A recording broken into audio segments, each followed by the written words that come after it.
acara hari ini kami mengadakan sekali lagi pertemuan pendapat umum dengan beberapa ormas, ya, salah satunya youtuber, pepabri, banyak kan, tokoh-tokoh. Cuman Pak Sunarko yang tidak hadir, tapi yang lain jenderal-jenderal hadir, dan juga youtuber, tokoh terkenal Refli Harun dan kawan-kawan. Masing-masing ini mengajukan surat permohonan untuk audiensi. Nah, salah satunya dari Refli Harun dan kawan-kawan. Ya, ada surat.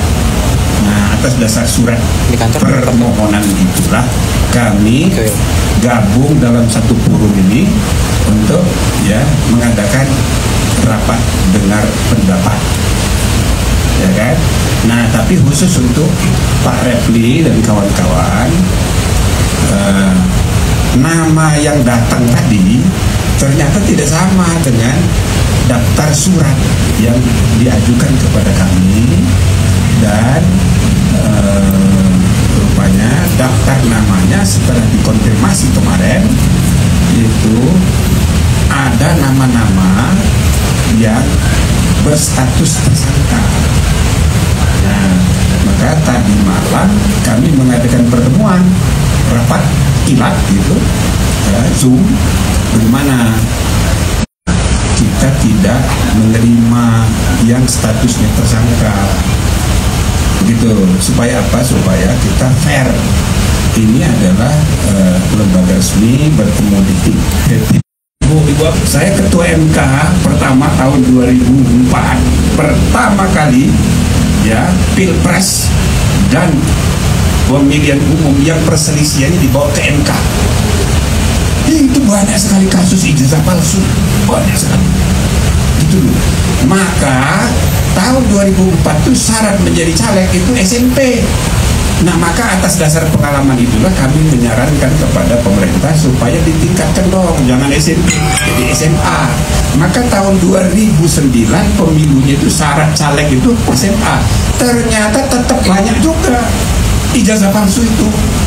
Dan kemarin terakhir 2024, 20 tahun kemudian, terakhir kasus pilkada kemarin, dari 40 yang disidang substansinya oleh Mahkamah Konstitusi, 7 diantaranya berkaitan dengan ijazah palsu.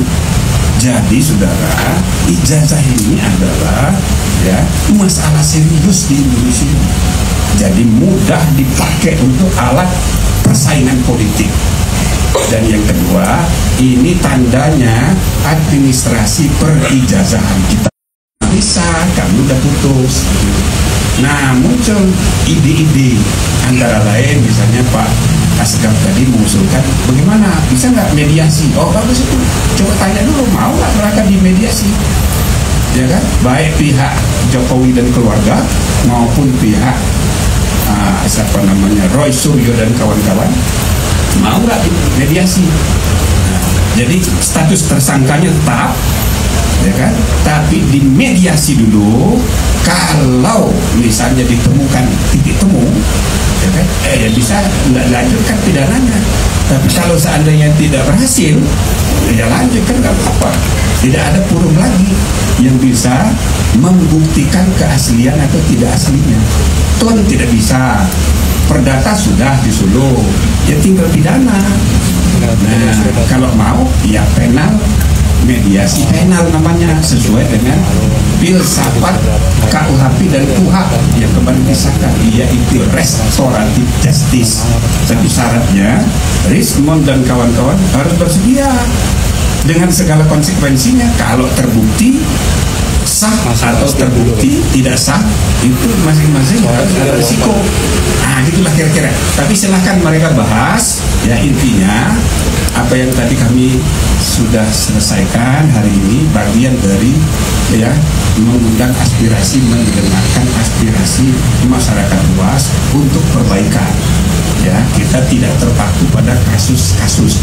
Kalau ada kasus, ya kita tampung. Salah satu kasus tadi, anaknya ibu itu tadi itu dia kerja di bukan sekretariat ASEAN, dia bukan aktivis, tapi dia ikut demo. Lalu dia ikut di medsos waktu bulan Agustus. Dia ditangkap sampai sekarang belum keluar. Nah, dia mengeluhkan itu. Nah, itu nanti akan kita bicarakan dengan Pak Kapolri. Jadi bisa kasus-kasus begitu, tapi ya kan itu urusan internal kepolisian. Nanti kita beri rekomendasi. Jadi intinya saudara, kami tidak menolak membicarakan kasus ya ijazah palsu. Cuma itu kita bicarakan untuk mencari solusi. Tetapi orang yang sudah tersangka harus dimaklumi, kita tidak bisa terima. Ya, ini soal etika. Oke?